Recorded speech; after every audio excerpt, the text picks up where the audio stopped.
What's up, everybody? Welcome to the Mr. Straight Facts Show. I am Mr. Straight Facts. All right, let's get into it. Today,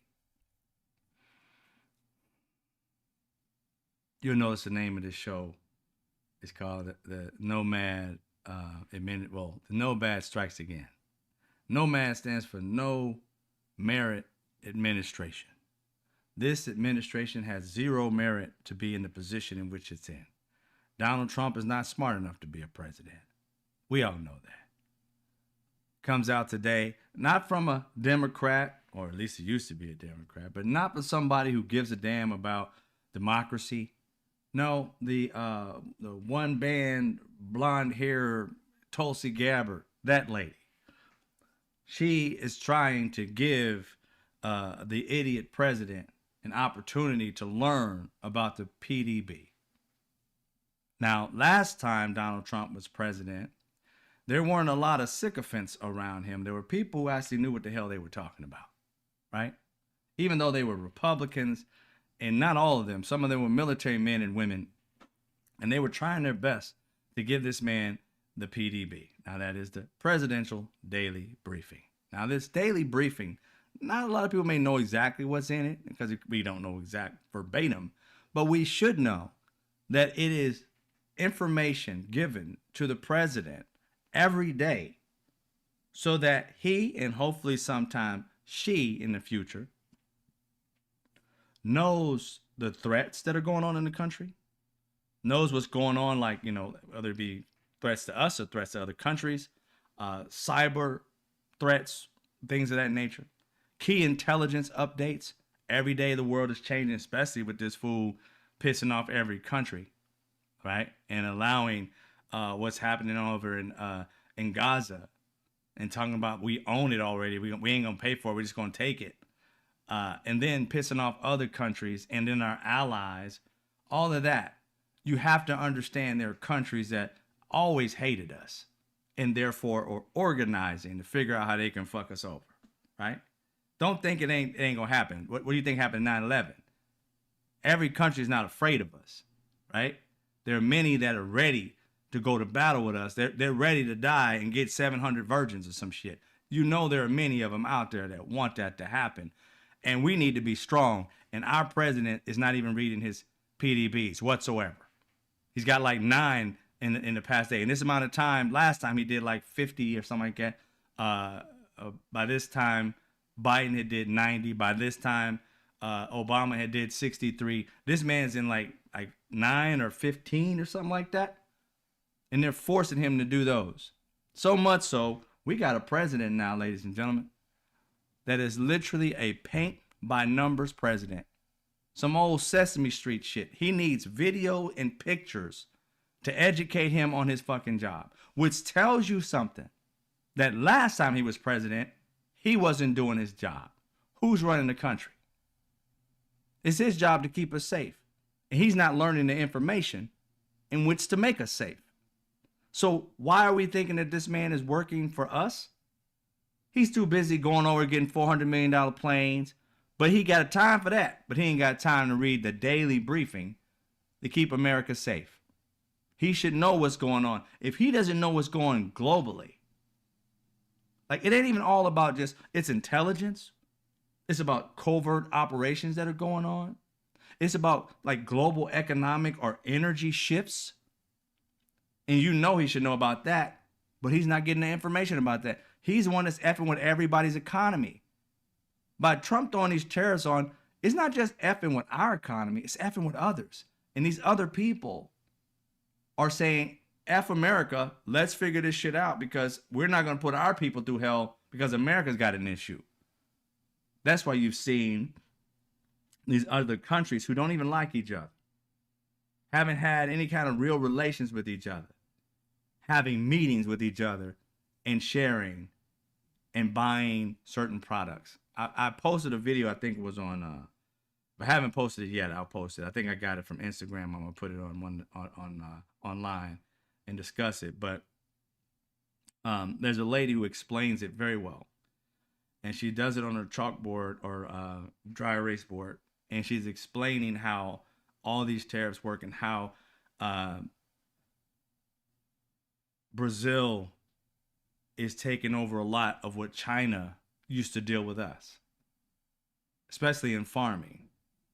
They've increased the buying of soybeans, which is going to harm our farmers, which is going to harm our economy because those farmers going broke, or at least having a bad, next couple years or so because of that. And here's the catch to that is that if that's the case, how many years is it going to take to fix what the orange dumpy doing, right? What that dude's doing, how long is it going to take for us to fix that?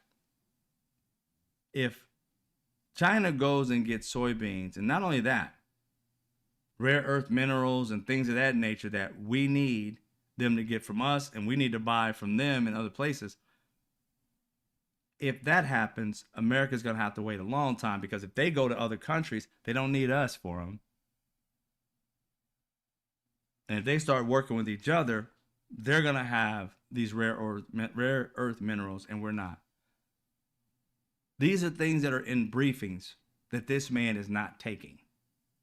That they said today, Tulsi Gabbard or whatever, she's like, oh, well, I'm going to get a Fox. It's hard to even say this shit. Get a Fox reporter that he supposedly, I guess, trusts. Give them some clearance and have them read it like it's the news, because our president can only learn through pictures and colors.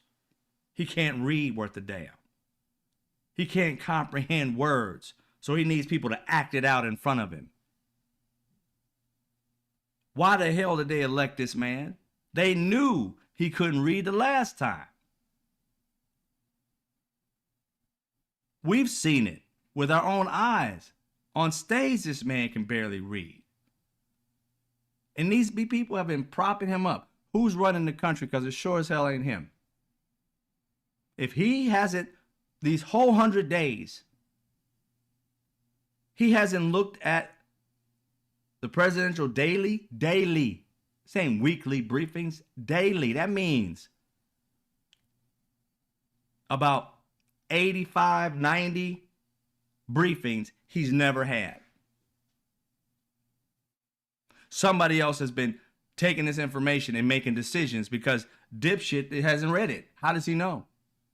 If we had a threat right now, how would he know?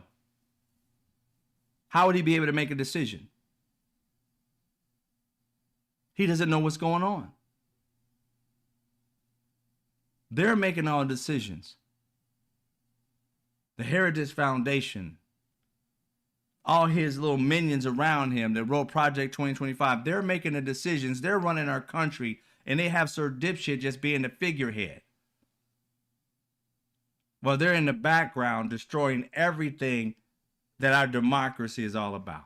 This is treason as far as I'm concerned, because they incorporating the military and everything in this. And this man is just sitting there, no different than Prince Charles. Don't do nothing but just wait. Hey, I'm the king. I'm the president. But what do? I don't do shit. Just sit back. I don't even read. They write it for me. I just read it out in front. I know I mess up because I can't read worth a damn. Person, car, camera, TV is my intellectual test. Not Alzheimer's. That's my intellect. That right there tells me I'm smart like my uncle. You see how this shit sounds stupid coming out of my mouth?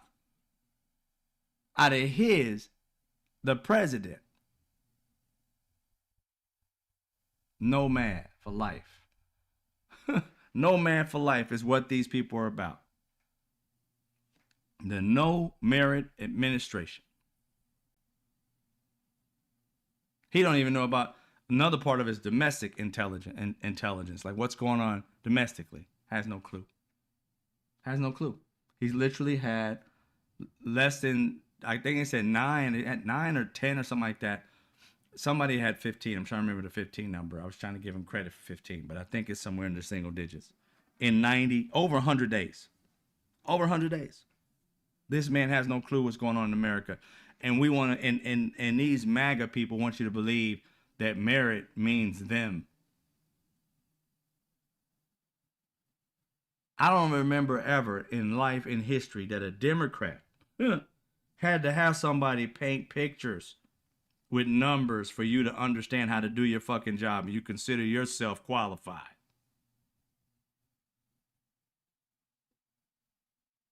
That you might as well just go to Sesame Street, pluck one of the kids out, throw him up as a president. That's all you need for qualifications.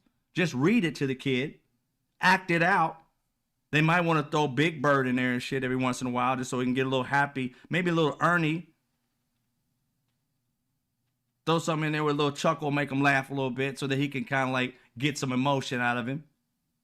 But that's what you need to do to a 78, 79 grade soon to be, I think, year old white dumbass man that we got him running the country, having to have picture pages and shit for this man to understand how to run the country. That's what they call merit. I don't want no parts of it.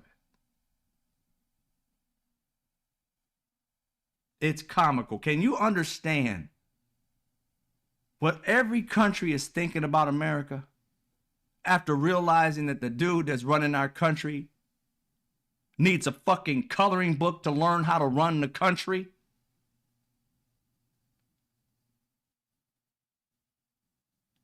This is where hate gets you.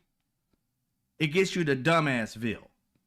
When you have hate, you overlook the good. Because you didn't want a black woman as president, you got a dumbass white man for one that needs colors and pictures drawn for him, somebody to act it out.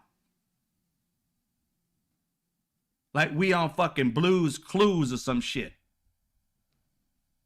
A 78-year-old man running the country, has access to the nukes, needs somebody to act out how to do his job. Do you understand that shit?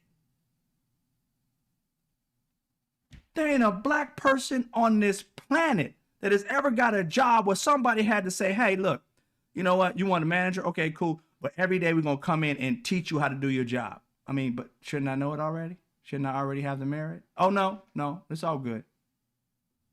It's learning on the job. To be the head boss, I'm just going to learn on the job. Yeah, it's all good. Everybody think you're smart because you're white. I mean, you're black, but you know, it is what it is. You really think that's ever happened to anybody of color? That they're going to literally go into a job, be the boss, and then everybody around him teaches him how to do his job while he's making more money than everybody? He's making all the decisions. What other race, what other type of human being? I ain't seen a woman do that in their life. White, black, Latin, Asian, freaking alien. Ain't nobody doing that shit but a white man. They're propping him up like he's smart. Who goes around teaching the boss, in this situation, the boss of a fucking country? If you can't see white privilege, if you can't see racism in this, what the hell do you see? Because you got to open your fucking eyes if you don't see that. A man who needs pictures to teach him how to do his job. To keep us safe, he needs somebody to act it out. What are they going to do? And the guy named Putin came by and he did this and he pew. And I mean, what are they going to do? He can't read. Putin is bad. We got to go, oh, put on a hat. Putin bad. Pew, that's bad. Oh my God. That's the president of the United States needs that. And you call that merit. I call it NOMAD. It's no merit. He has none, ain't even a little bit, ain't even an ounce. He did the job once before. 4 years. Mainstream media. Why the hell do we not know that this man is remedial as fuck through you, not through us seeing him do stupid shit? This man needs paint by numbers to figure out his job. And you don't see that scandal right in your face. You're still playing this game like, oh, what is he going to do? He might have a... No. We know right now he is not running this country. Because if he can run this country with these paint by numbers teaching him, I'm A fifth grader could run this country. We don't need the 35-year-old excuse of being a president. We can grab a 10-year-old right the fuck now and have him or her, I prefer her, run the country and do better than Donald Trump. 100%. He can't read.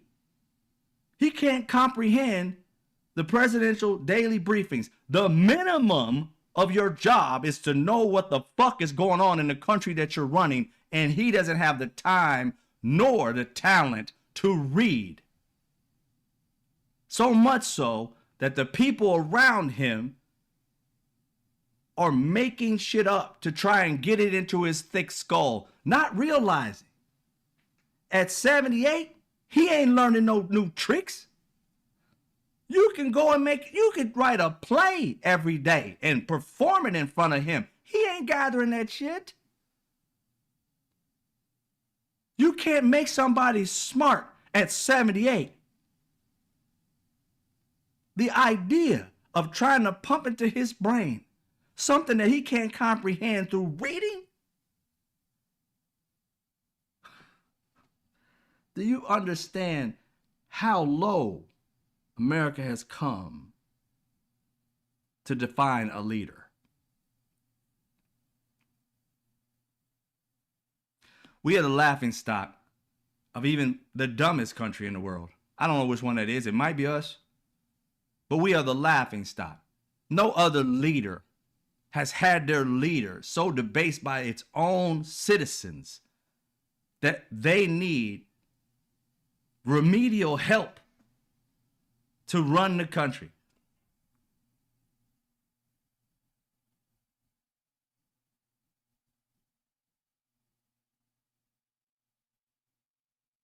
That's insane.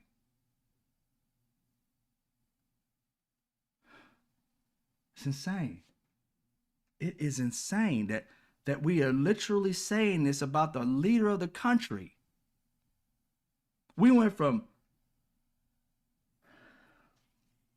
it's like soon as America elected a black man, these racist white people lost their fucking minds. Throw anybody in there.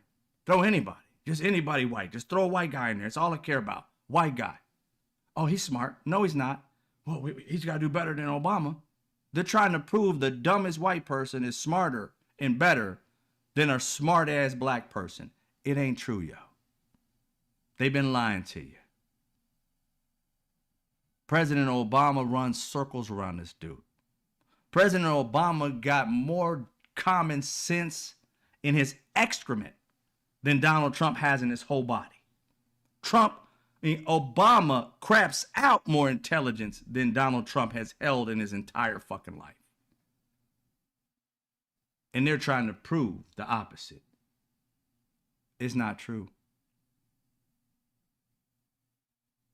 Obama didn't need somebody to paint it by pictures and numbers for him. He didn't need nobody to read it for him. They had pictures of Obama just sitting there. You remember this shit, y'all? Y'all Obama people with his feet up and shit. You see the bottom of his shoes. That's when he was broke. This shit was almost had holes in the bottom. I was like, damn, that's tripped out. But he had those shoes and he's sitting there. He reading his stuff. Intellectual. You just saw he was smart. Just by the way he was holding his paper, you knew he was reading it. Donald Trump throwing it sideways.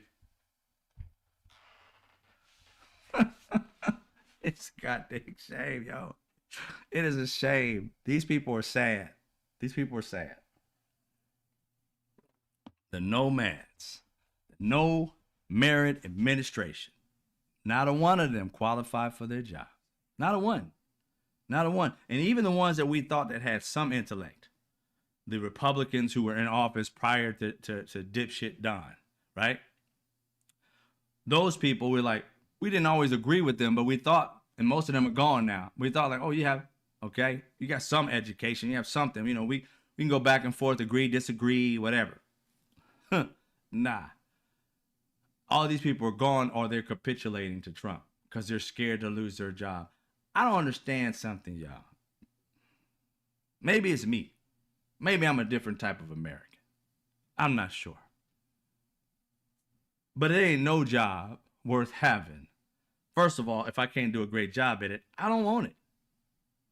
If you're gonna put me to run the country and I don't know how to do any of the shit, I don't want to be under that pressure. Who wants a job that they can't fulfill the bare minimum of the job? You just like the fact that you're number one. But a number one what? President or dipshit? Well, in his situation, a dipshit. Same situation with Kash Patel. Cockeyed Patel. This dude don't know what he doing. Dan Bongino, the whiner. I gotta work 12 hours now. I don't know what I'm gonna do. It's a lot of work. Don't get to see my wife? Bring her to work with you. If it's all that, just do your damn job. This man whining about he don't get to see his wife. I had never heard a politician complain about not being able to go home and see his wife. In my entire 54 years of life, many of presidents, many of people, here's the thing, FBI, CIA, before Donald Trumpville, I didn't know these fools' names, okay? I didn't know nothing about them because they weren't trying to get media attention every 5 minutes. They were doing their fucking jobs and not complaining. They never got out into the public and said anything unless it was at the end of an investigation or the beginning of an investigation or somewhere in the middle where they shouldn't have been saying shit, but they said it anyway, Comey, but still. Those are the only times that I guarantee most of y'all had no idea who the hell was running FBI. I mean, you may have known their names, but you didn't know nothing about them. Hell, you didn't know if they was married or gay. You didn't know if they were single or divorced. None of that. Why do you know now? Because it is this social media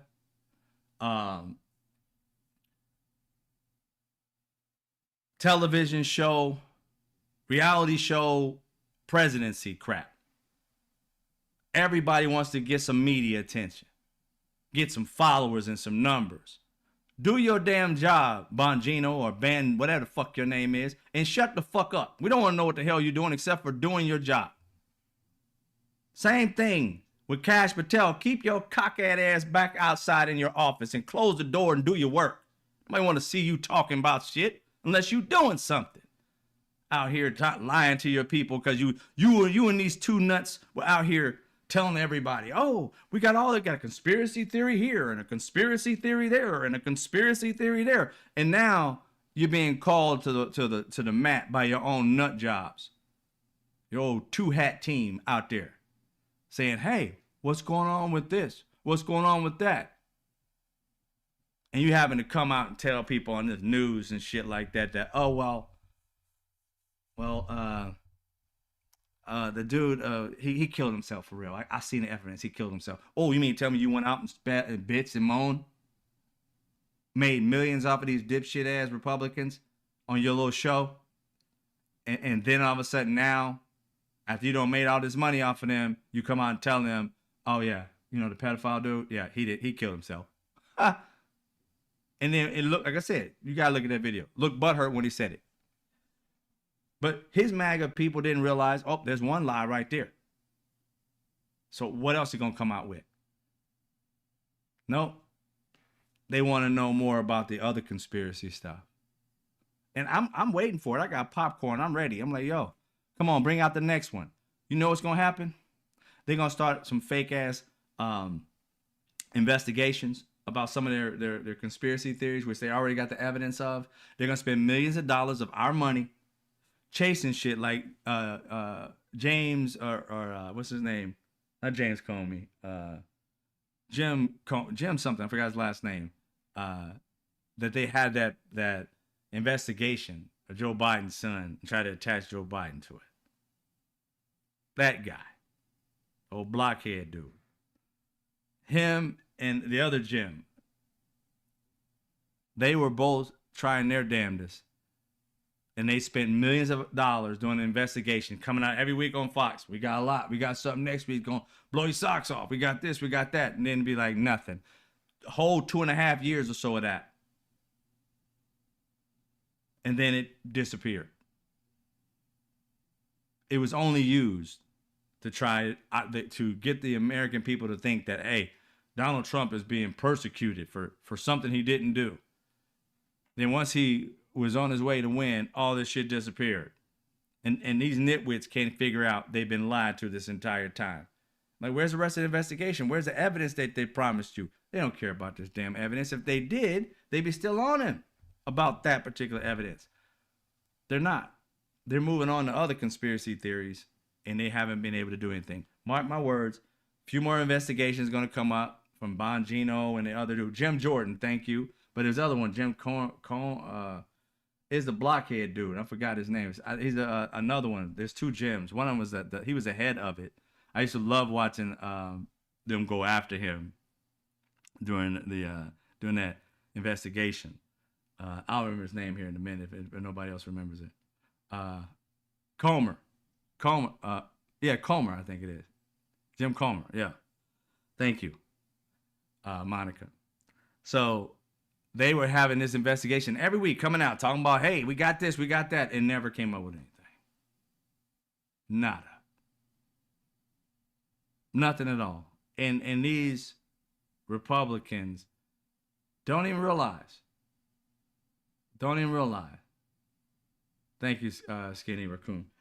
That this person, these fake investigations they're spending, and what kills me is they're spending millions of dollars of our money coming up with buckets, and they're pissed off at farmers, not farmers, but at immigrants who work for farmers, making like $100 a day or some crazy shit.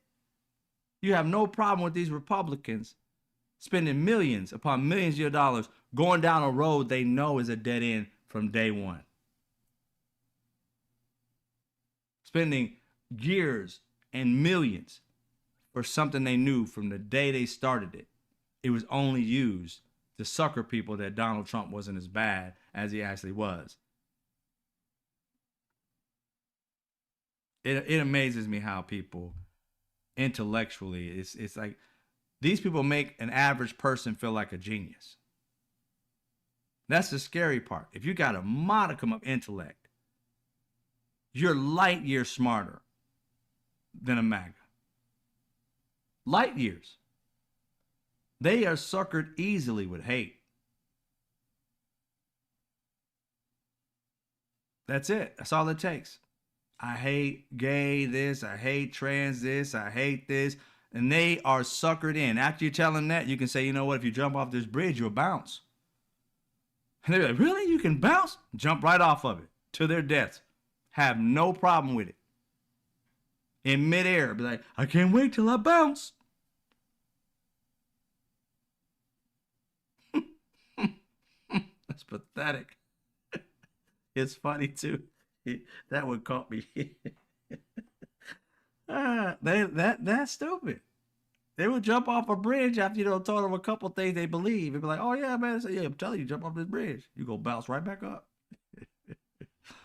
Oh my goodness. Anyway, let's move on. I'm sick of them. On that. But we're gonna move on. Do you guys see today Senator Joni Ernst double down on stupid? It just, I don't care about what other MAGAs and all the shit believe and all that. I'm talking to smarter people. Because, like I said, they'll jump off a bridge and bounce and won't even think they're going to bounce. But Joni Ernst had something to say. We're gonna listen to what Madam Dipshit had to say. Let's see if I got it ready for you. People are going to die. And I made an incorrect assumption that everyone in the auditorium understood that, yes, we are all going to perish from this earth. So I apologize. And I'm really, really glad that I did not have to bring up the subject of the Tooth Fairy as well. Yeah, I noticed she was at a funeral home or, you know, gravesite.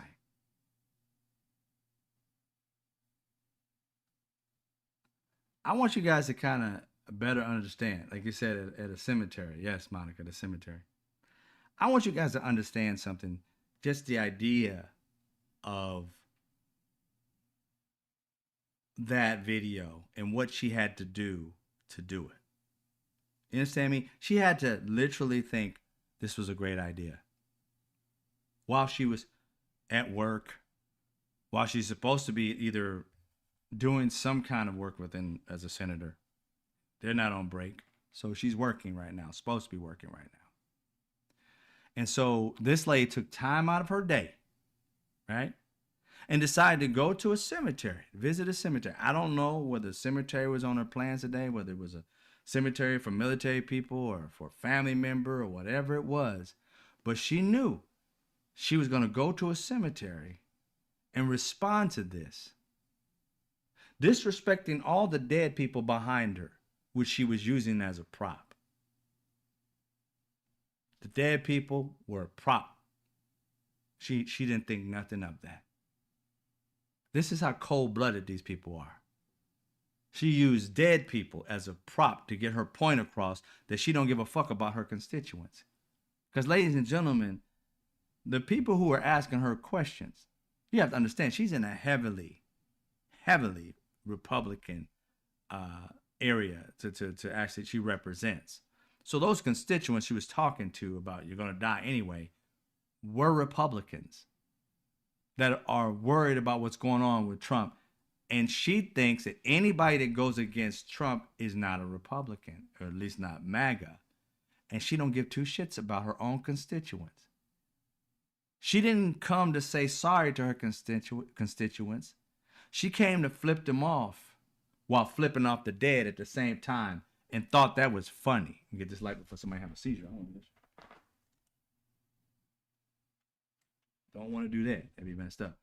But so she thought it was okay to literally make fun of the dead and make fun of the people who are worried about if this bill gets passed and she's a part of the Senate, this bill gets passed, or if it still keeps some of these things in it, especially with the Medicaid, there are going to be people who are going to die. There are varying situations with people being on Medicaid. Some of them are on life support. Some of them are on are in a hospital. Some of them are elderly. Some of them are military. There's over 603,000 people in her community alone that she represents that are on Medicaid. The shit they're trying to cut. You got 603,000 people that are going to be affected. And you are literally saying, you're going to die anyway. But that doesn't mean I want you to pull the plug on me. And she's sitting here making jokes about it. This is how so disconnected. How disconnected it's been.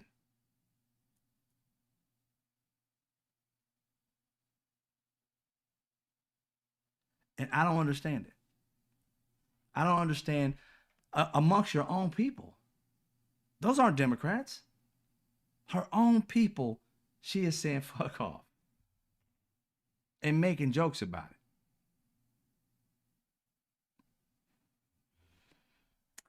It's up to them, but it's just sickening to see how people can literally not give a damn about their own constituents. And they're the ones who wanted these positions. You wanted to be in this position. You chose this. Nobody asked you to run for shit. You said you wanted to serve your people. You got out there, you ran, made money in the campaign, and it was all a lie. You didn't care about being anybody's senator. You didn't care about that. You wanted the power, and you wanted to do whatever it is that you wanted to do. You didn't care two shits about who you were going to do it to. You just wanted it to be done. And that's what happened. When you have that much disconnect from your constituents, how do you think she's going to vote on this bill? However the hell she wants to vote. She don't think she's beholden to her people. She's beholden to the billionaires, and she's beholden to Donald Trump. That's it. That's sad. It's very sad. One of the good stories that came out of the day was that I know that at least 11 major corporations have left. Let's see if we can get it up here. Have left law firms. If we can get, there we go. Took a minute for it to pop up. Have left law firms, Microsoft being one of the biggest ones, that caved into Trump. Kudos. Kudos to them for leaving. Remember when I told you guys, I don't know if you remember, I said, why would you want a law firm that won't fight for itself? I said that when this shit happened. I was like, I'd drop quick as, I don't know what. I mean, if you can't fight for yourself, why the hell do I need you fighting for me? At the mere amount of having any kind of pressure on you, you cave in. Not just you. You full of attorneys. It ain't like one person at these firms. These firms have a shit ton of lawyers, and you capitulated. We don't want you. These corporations are saying it. We don't want you. Why would we want you? You're not going to fight. If Donald Trump had something against us and we needed to fight Donald Trump, you would cave in. Not only did these people cave in, they said that they will give Donald Trump millions. One of them said, the very first one I think they caved, $40 million of work that they'll give him for free because they wanted to be in his good graces. Yeah. Apparently at that law firm, I think it was at least 3 lawyers that quit and started their own firm. They're like, fuck that, man. We got that scarlet letter now. Ain't nobody gonna want to work with us. Not with y'all.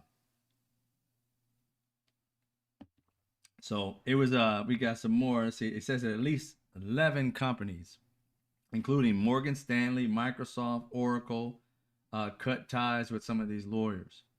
I mean, I'd be gone too. Why would you stay? It makes absolutely no sense that you would run with somebody who wouldn't run for you, wouldn't stand for you. It's not a bright or smart look when somebody says, hey, you know, I'm gonna put some pressure on you, and then you just cave in immediately. I mean, it was like less than 24 hours or something after they said something to them, but they all just kind of capitulated to it.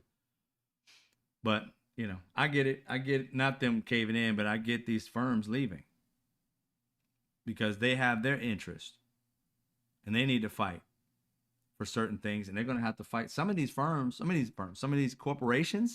are going to have to fight Trump. If you can't fight him for yourself, shit, you ain't fighting for me.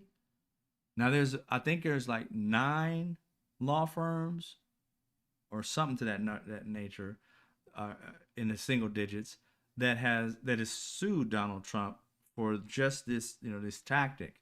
All of them but one has won so far. The other one I think is some kind of stay that's going on right now, but I don't know who's the stay for Trump or for the law firm. If it's for Trump to respond or if it's for the law firm, I don't know for sure with that one. But I know that the other ones, they've won.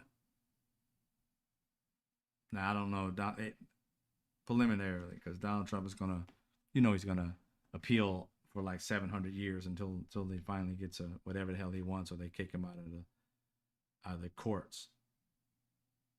But like I said, it only makes sense. Those that fight. And that's the ones who are fighting, those are the ones that are getting some of those clients. And that's why some of these people have already left. I know at least 3 left that first firm to start their own firm. I mean, you're not going to let your reputation go down like that. Not at all. Can't be associated with that if you got some kind of integrity or if you want some kind of reputation. But for some, they said that you know, it might be that some of these firms are representatives of white nationalists as well. So they're doing it for other causes. I don't know that to be true, but that's what's been said. But so what we do know is that some of them have left, some of them have won, and one's waiting on some stay, and the other ones are losing their clients. They're jumping ship. So that's a good thing that they're jumping ship. So far, what's keeping up the democracy is, what's shocking enough, is the judicial. These judges and even Republican judges, got to give people credit for what they do. Even these Supreme Court justices, except for two, I think it's Alito and Clarence Thomas, but the rest of them are holding down democracy. So I got to give them that credit. I don't like it for nothing else, but doing the right thing, they're doing it. They're doing it. So let's hope they keep it up, and no amount of pressure will make them go the opposite way.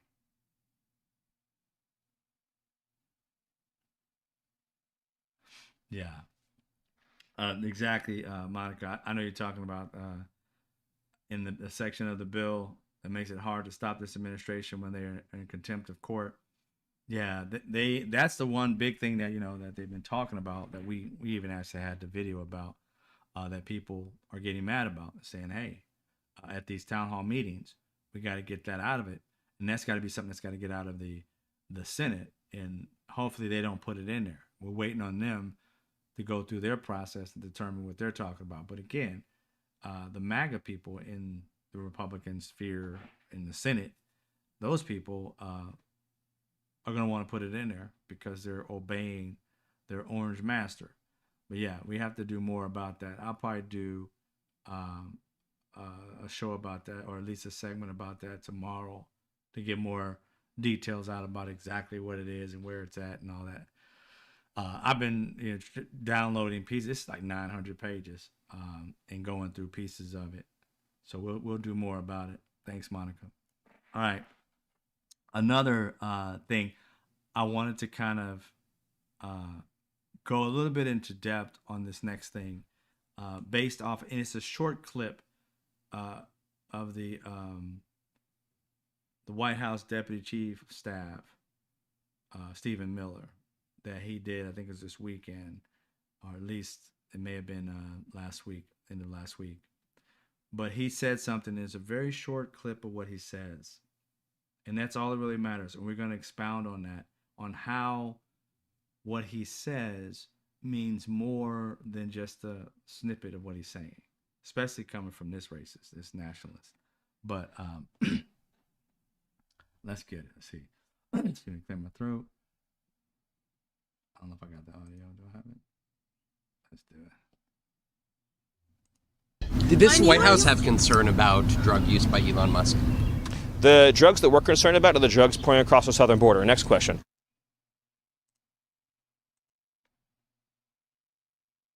Is it not playing? I may have already played out. Let me play it again.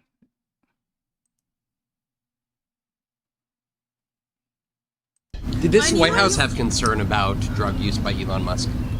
The drugs that we're concerned about are the drugs pouring across the southern border. Next question. All right. So he doesn't worry about the drugs from Elon Musk. Of course, he wanted to push that out of the scene.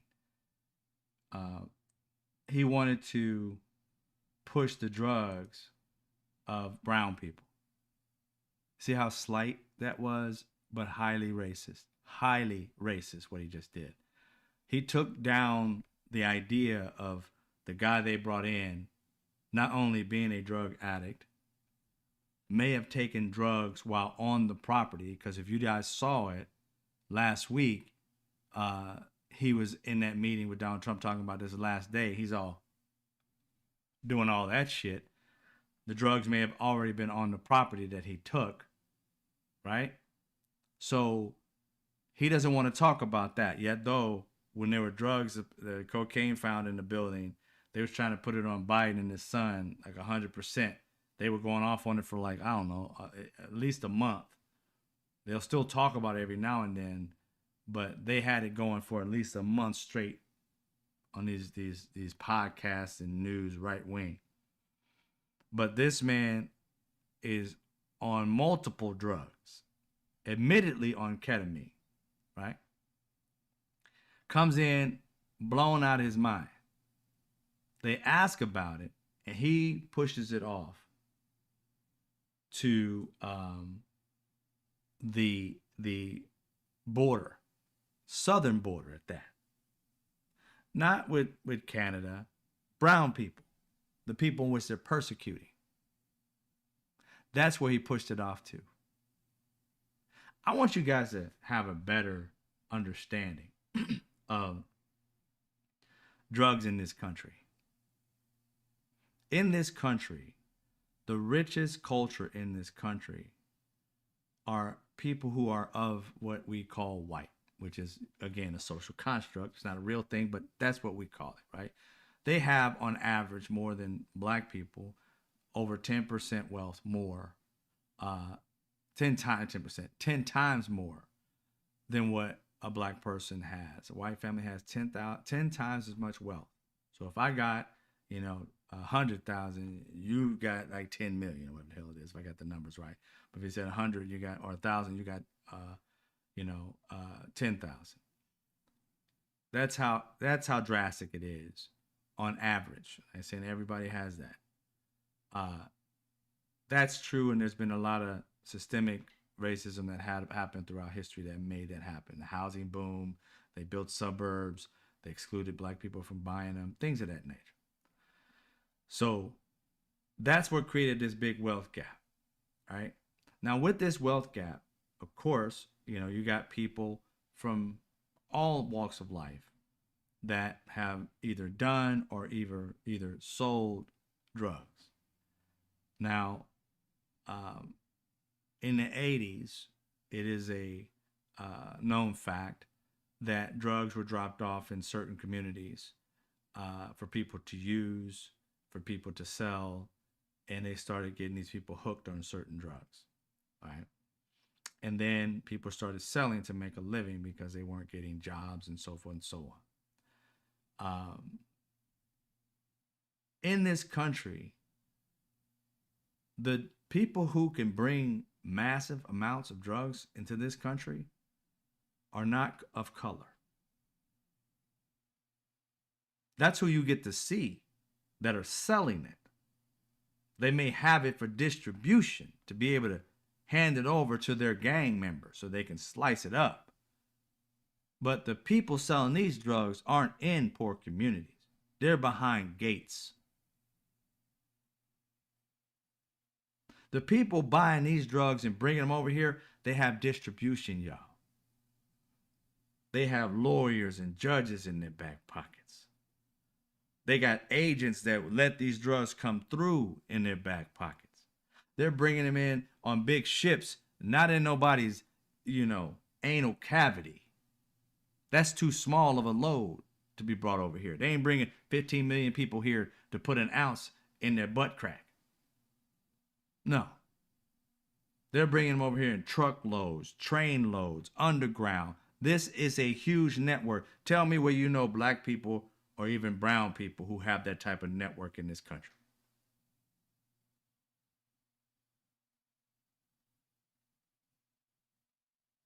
For us to get rid of drugs in this country would be simple. It would. Think about it for a second. If we can build many, many years ago that we even sold it to Israel, Donald Trump wants one here. If we can build a system that can knock out a rocket in midair after it's already been shot and targeted at something, and somehow we can have a machine find it, locate it, track it, and blow it up where we decide to blow it up in its trajectory. You understand the mathematics it takes to learn where that thing is at and where it's going to land when you didn't shoot it off. And you're going to tell me that you can't find drugs coming into this country?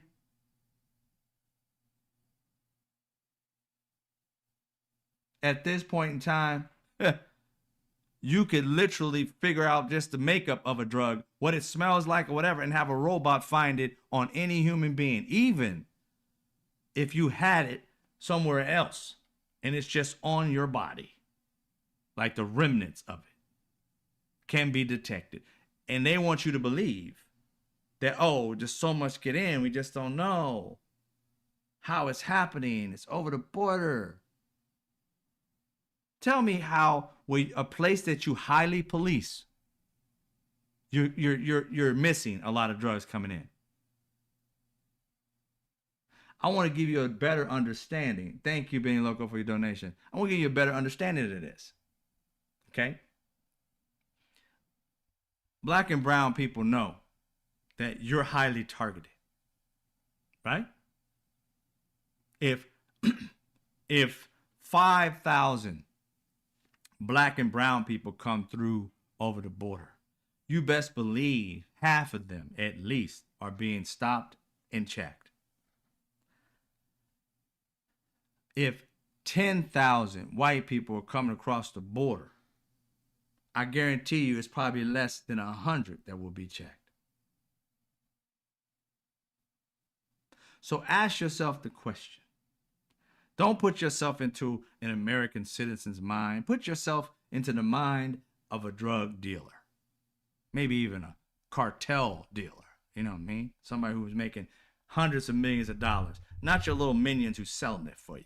Put yourself in the mindset of somebody who would bring these drugs into your country. What are the odds of you getting your drugs to its destination if you're putting it on a Latin person or a black person? What are the odds that the majority of your drugs will make it into the country?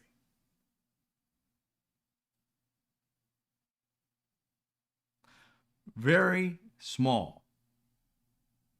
Very small. What are the odds of drugs getting into this country by a white person? Very high.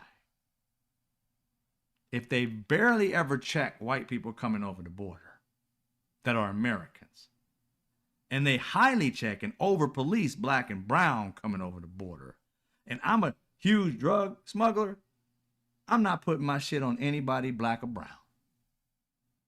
Now, that may be delivered in America to somebody black and brown to do the dirty work. But to make sure my tens of millions or hundreds of millions make it to the destination so that I never get my hands to touch it, it goes straight from the farm of wherever it is at, of the drug lord, directly to the people who are going to put it out on the street. And I never touch it. I just sit in my little halo over here behind the gate, my mansion, and I'm chilling, and I don't even get calls. I just have money delivered to me. Systems working without me having to be connected, because you can't call me. I don't want to be connected to you whatsoever. You connected to an LLC which pays me. I don't know where that money's coming from, other than I consult with you every once in a while. That's how these people break this shit down. Business, how you funnel this money through things. So the biggest drug dealers in this country are rich white men. That's why we have all these drugs here. And who are these rich white men paying so that their system never gets torn down? When you see a Latin person or a black person or whatever get caught with a gram or a kilo or 2,000 pounds or whatever, do you really think that's his shit in the way that he or she is living? You really think that?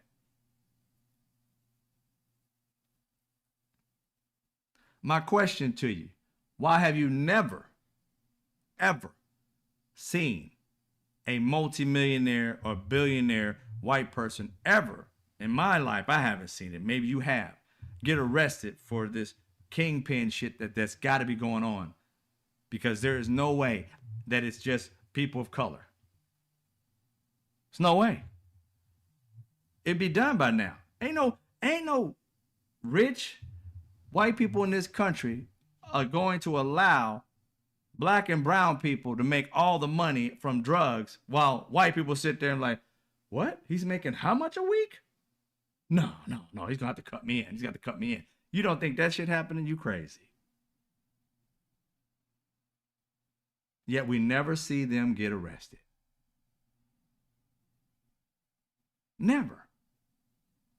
You always see the Latin people, the black people.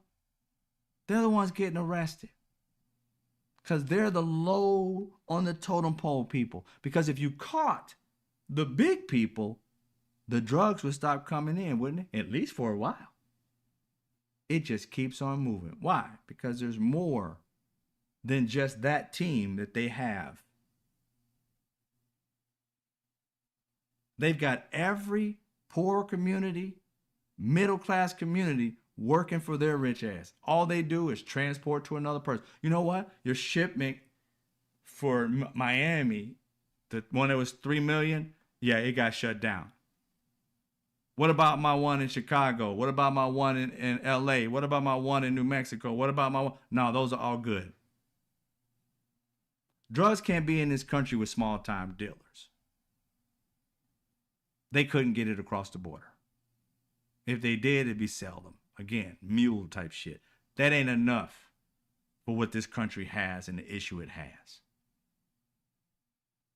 So if you really want to stop drugs in this country, you need to stop trying to focus on the people who are just moving it and giving it to, people in the community, and get to the white kingpins that are literally running probably major corporations. You don't know anything about them doing any kind of drugs or anything because they got other businesses that they're being rich off of. Yeah, find those people and drugs will stop. But don't get it twisted. This country is not trying to get rid of drugs. It is just a tool to get people pissed off, and that's it. Half of these people who are asking you to get rid of drugs are the ones taking them. These politicians are doing all kinds of drugs. You catch them every once in a while. And you even had that one dude in the wheelchair talking about how they have all these drug infested, these stripper parties. It's hypocritical. They get you all upset, not you specifically, but Americans upset over all of this just so they can control you. While on the back end, getting a boatload of money from them. You guys think the boatload of money is coming from the legal shit too? All the legal people? No, the legal people paying money as well. They know which billionaires that they can't figure out how the hell they made their money. Jeffrey Epstein was one of them.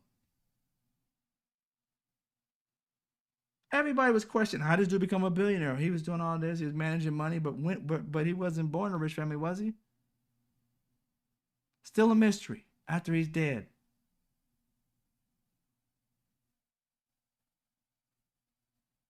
Got an island. What did he do? Hell, Bernie Madoff was robbing the hell out of people. He didn't have an island. This dude had an island for years. Doing the dirt he was doing. Selling girls. All that. White male. Doing the most dirt and blaming everybody else for it.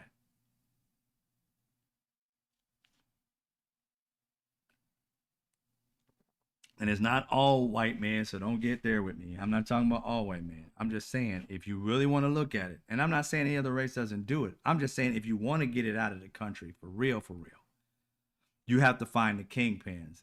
And trust me, the way this country runs, if the kingpin was black, they would make a spectacle of his black ass in a heartbeat. Look who we found. Don't believe me? Look at every black person that is doing the same thing that white men in this country have been doing for centuries. You think Sean Puffy Combs just made this shit up? No.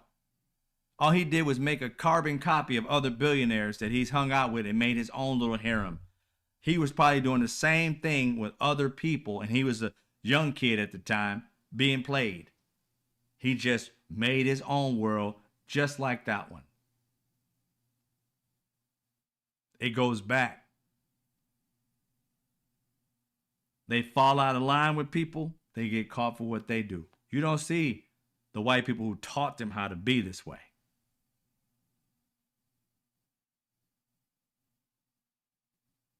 How to get away with it, how to skirt the law, the lawyers to shut people up. This whole thing's a system. And don't think for 1 minute that Sean Puffy Combs was smart enough to create this system.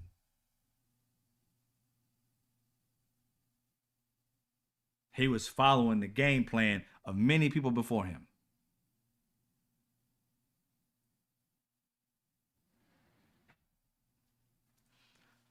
And I'm not making excuses for him. I think he need to go to jail if he did what he did. I haven't been following the case at all, so don't ask me any questions about it. But my point is to say, Stephen Miller followed the process of blaming the drugs in this country on brown people while excusing the white man that just got caught actually having these drugs in his system and either getting beaten up or falling because he was so drugged out or whatever and having a black eye. He bypassed all of that and went directly to brown people. The projection is strong. Just want you to know that. Exactly, Azor. That said, rich people get the good. They do. And they get away with all the dirt. All the dirt. Follow that money and you'll get to the kingpin. And that's the thing about it is, in my life, in 54 years, I have yet to see them, not unless it was a mafia type person, but I'm talking about the regular average day Joe. I have yet to see that white guy get arrested or white billionaire, because you know who's doing it is a major billionaire. You know it. They're behind gated areas, donating to politicians so they can surround themselves with this whole sheet of like protection. If it ever comes to them, they'll be like, I got this lawyer, I got this judge, and these people all in my back pocket. I ain't worried about a thing. I'm inviting them to my parties, recording them with the girls when they married. They sit and hang with these girls. They're doing all of that shit. You think, again, do you think that Jeffrey Epstein was the first to do what he's doing? No, he learned it. When you're in that type of world, you learn that shit from other people. It's rare that you come up with it off the top of the dome. It's usually you are a part of that dark world for years and you start to make it happen. Just like your predecessors, the other billionaires that you ran into that had so much money that they went to criminal life because they could shield themselves from actually having to be responsible for their actions. Think about it. If Americans did not allow these billionaires to do what they do, they wouldn't be getting away with it. They'd be getting caught. If Americans, on the most part, had, and I guess most of these people around them, had the integrity, they wouldn't be able to pull it off. It'd be a wrap. But this country, for the most part, people are for sale. They look the other way, you buy them a Lamborghini. Look the other way, you buy them a Bugatti. Look the other way, you buy them a house. Look how much that the Judge Alito and Clarence Thomas, all the crap they were getting for years upon years, and no responsibility for it. No ethics violations, nothing. While we, me and you and good people, have been following the law,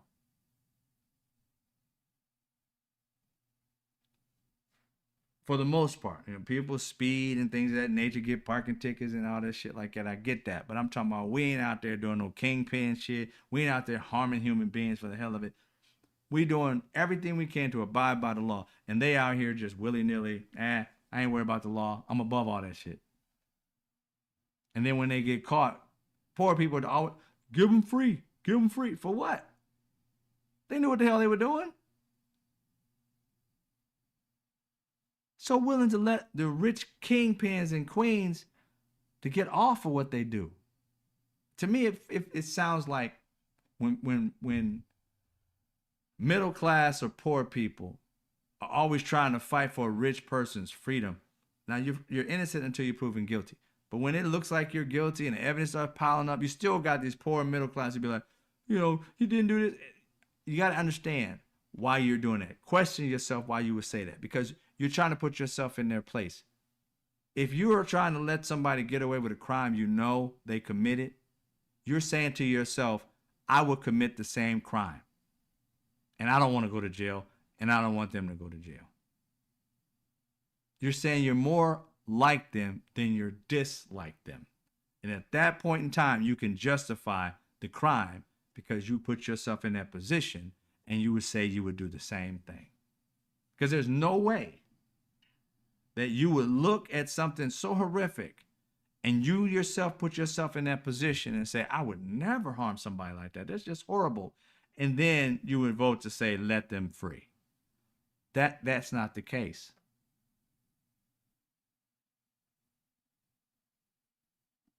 So when I see, no matter what race, color, or creed you are, you see people who did wrong and you somehow justify it, it just tells me what kind of human being you are. You're the type that would do the exact same shit and wants to get away from it. So you want them to get away with it so that you too, if you're charged with it, you can get away with it.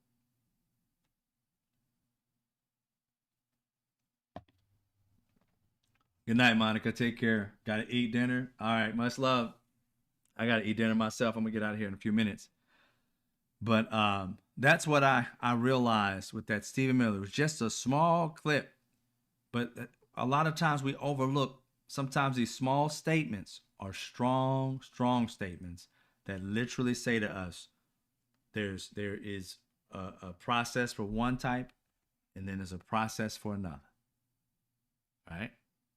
That's why I can't understand, again, when I see people have problems with, in my day and time, I grew up, in the 70s, 80s, people have problems with gay people at the first part in the 80s is like crazy, hateful for gay people. And then, here recently they're going batshit crazy over trans people. And I look at the situation where it's like, look, as being a person of color, a black person, I can't see myself being pissed off or angry at somebody else for being themselves. And it's none of my damn business what they want to be or what they were created to be. You know what I'm saying? None of my business. I also know I didn't make a decision in my life to be straight. I didn't make a decision. There's not one day in my life that I woke up and said, you know what? I choose straight. I never did that. So that lets me know that people don't choose because I didn't.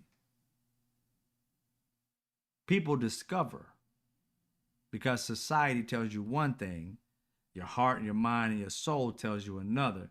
And if you ever look at history, you'll start to understand that the evolution of people actually coming out is because of the fact that they just got tired of holding it in. I see that all the time in my life. And I'm a person of acceptance for people being whoever the hell they are and being good people, period. It ain't my lifestyle, so what?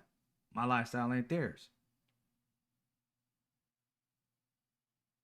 So when I see that type of stuff, man, it bothers me when people don't put themselves in a position. Like I was saying earlier, you put yourself in a position and it scares you sometimes. That's when you got all the anger and hate towards somebody else because you don't want to feel that way. That's one of the things that a person I was talking to earlier, like last week, was about something like this. And different phases of my life. I ain't ashamed to tell it. I ain't never harmed nobody and nothing like that. But I've had times in my life when I was younger, I did not understand stuff like that, right? So I was like, it ain't me, you know what I'm saying? And all that type of thing. And then there was a phase when I was like, some of my best friends, and hanging out, I didn't know they were gay, but then I found out later they're gay. So be it. They're good people. So, this all comes out because I'm sitting here like, just the division of people bothers the shit out of me. We're divided over stupid stuff. Things that are people's lives or livelihood that has nothing to do with me.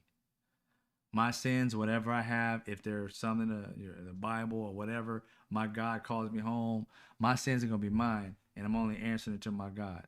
And that's the way we should be. I shouldn't be answering to no man. no woman. But yet we do that stuff. And for some reason we think that we're right by doing it, but we're not. We're not. So yeah, so those are the things that kind of was on my mind this past week, talking to a friend. But as it goes, we need to change things from the inside out, because right now our country is being on attack. We got a president that needs to be paint by numbers to educate him on what the hell's going on with this country. Doesn't read the presidential daily briefings. We got politicians not caring about their constituents, openly mocking them at a grave, at a grave site or a cemetery. I mean, it's just insane.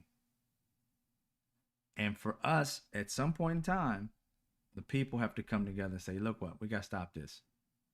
We got to stop this. What is it that we agree upon? What is it that we disagree upon? And we can agree to disagree. The things that I want to get, and it's so sad, that's like, I want to get back to the point where we would just be able to agree to disagree in politics. I didn't even like Republicans back then, because it was always never, well, I say always, it was never a time where I saw that they were always, that they would agree on helping people. The things that they've always wanted, they're trying to get now. Attacking people of color, getting out people of color, trying to make it a white nation, racist white nation, right? That shit they've been wanting forever. As long as I've known Republicans, they've wanted this shit to happen. And they're finally getting it. This is like freaking, their like birthday and everything and Christmas added up into one. This is what they wanted. I heard one Republican earlier today say something about that the Republicans are always good at the economy. There is no stat in American history, not one, that says Republicans are good at the economy. They are good at saying that, but they're not good at proving it. They've never backed it up. There ain't a time in history that Republicans were better for the economy than Democrats. Donald Trump and almost every Republican comes in thinking about tax cuts. Cut. It's like, can you pay your bills first? I thought you said you're supposed to be fiscally conservative. Pay your bills first. Then we could talk about cutting taxes. What's left over after we cut taxes? Oh, nothing? Then why are you cutting taxes? Let's pay some shit off. That's fiscally conservative. They always want to gaslight people and thinking that you put money back into the economy's going to grow. It's like, okay, cool. Then they take the money and they put it in their own damn pockets, and we have slow growth. But for the first few months, whatever, that idea of giving people $300, $600 back and stuff like that, the economy grows, but they buy one or two things with their $600 or $6,000. It grows for 2 or 3 months, and then it's stagnant because you just infused the people with money, and they bought shit while you bought businesses and didn't hire nobody, invested in places and didn't put nobody in them, so you can have the money, put them in up, put it in overseas, bought your stock back. The economy grows for 2 or 3 months, then it's dead. Then you're thinking again, I guess we have to get some more tax cuts. That's how we ended up in this multi-trillion-dollar debt as we are now. They never learn. They do the same things. And I'm like, when are Americans going to recognize? Republicans repeat themselves. And every time they repeat themselves, we lose. We have these small wins. Tax cut. Oh, we get a little money. Buy a hat, buy a car, buy something else. The money's gone.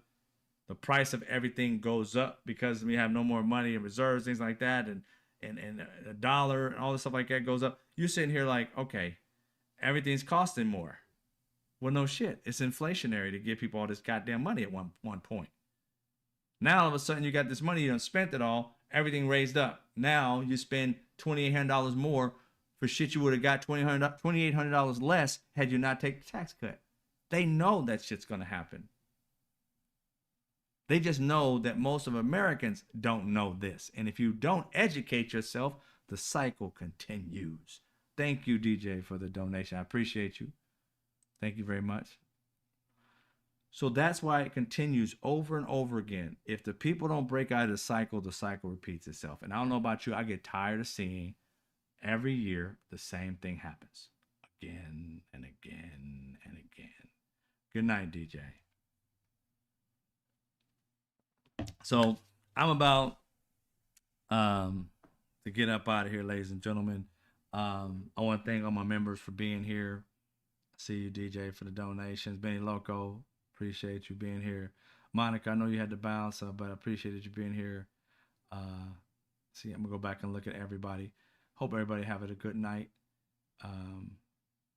I'll see you again tomorrow at 5:30 p.m. Pacific Standard Time. Hopefully. Hey, Mark, what's going on? Good to see you was here. These are all the members I appreciate.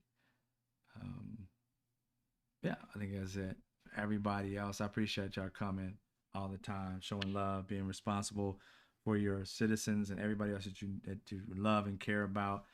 People in here always care about other people. In every one of my rooms, they care about each other in the room. I watch our comments. I can't respond to them all the time, but I watch your comments and I know that you guys care about not only about your country, but you care about each other.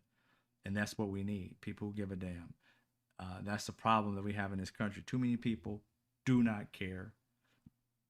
When you talk about caring, it turns some people off because they are so caught up with hate and division, and they got to find something to be mad about. And we're like, look, we're not mad at each other.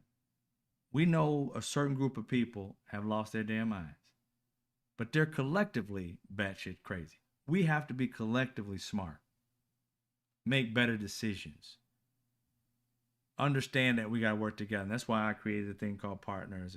And that's why we're working on that, to build that so that we can build each other up economically. But it's going further and further than that. It's going beyond that, which I love, as we had meetings already and talked about them. We're going beyond that, right? Not only helping each other economically, being able to find out what problems we have within our communities and how we can solve these problems within our communities and get the people in office that really give a damn. I'm getting tired of, again, I don't necessarily want career politicians, but I want politicians or people who want to be in politics that really give a damn. I'm tired of hearing the same old stuff. I'm going to do this, I'm going to do this, I'm going to do this, but how? And they don't have an answer to it. You don't have a plan, then you don't have a strategy, then you don't have a clue, right? But if we get people with a plan, a strategy, and start in whatever state we're in and start getting those people elected, they'll have a plan and a structure. Not no like Project 2025, so to speak, to destroy the country, but ours is Project Infinity, to literally build a country the way we always saw it to be. I honestly want the American dream back for everybody. Everybody getting the opportunity to be able to have that.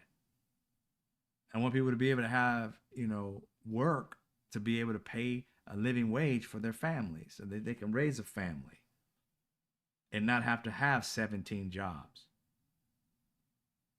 It's possible. We just have to reimagine the way things are, because trust me, they have reimagined America being a dictatorship.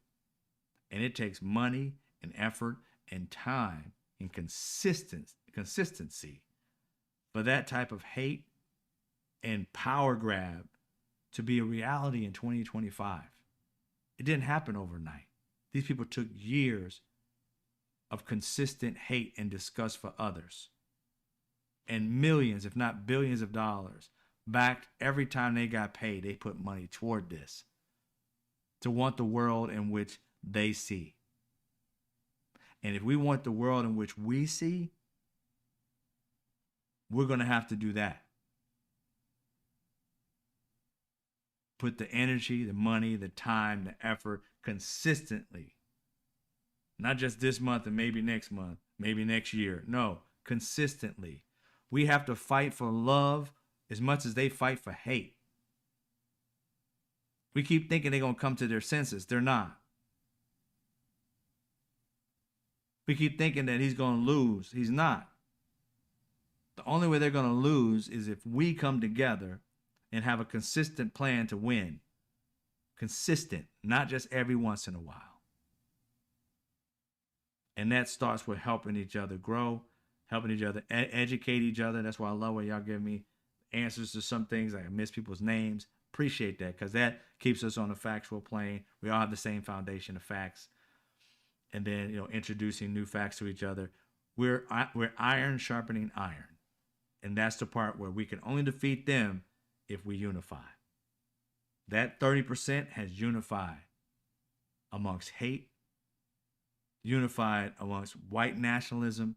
We can unify around Americans, around wanting the American dream back and wanting this country to live up to its full potential. Never going back to what it was, always making it a better place each generation at a time, so that we can look back and say, we don't want to be like that. We want to be like this. And that this has got to be stronger, something that we're climbing to get to the top.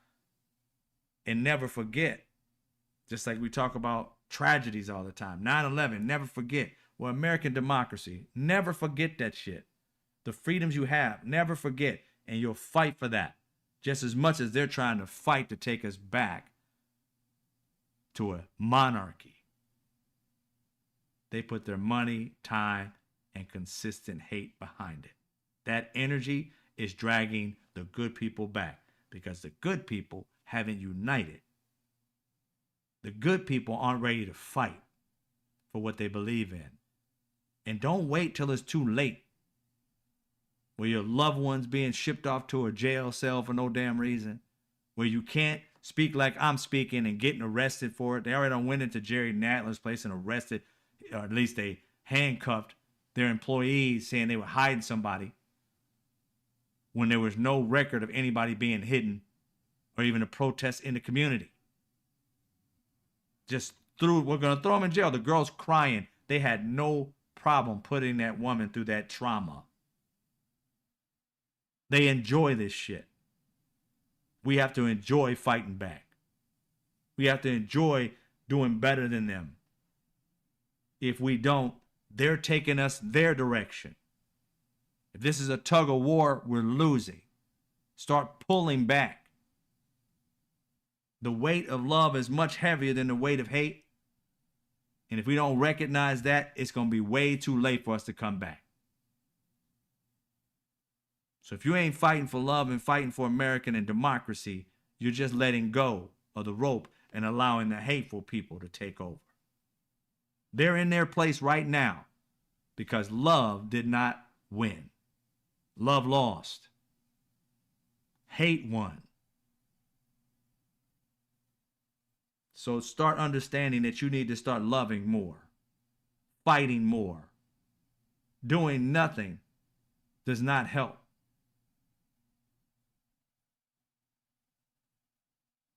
It hurts. All right. We have to focus on being better, not only for ourselves, but our families, our friends, our loved ones, and fellow Americans. You don't have to be raised in my community. You don't have to live in California. You just have to be a good person that just want to have a good life, and you don't have any hate toward any other person. You don't have no jealousy, like I want to be where you are. No, we were all born individually brilliant. Step into your own brilliance. Quit trying to take somebody else's. Your brilliance is more than enough.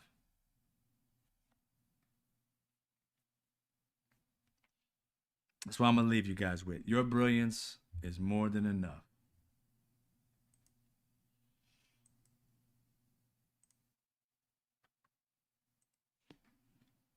As I always say,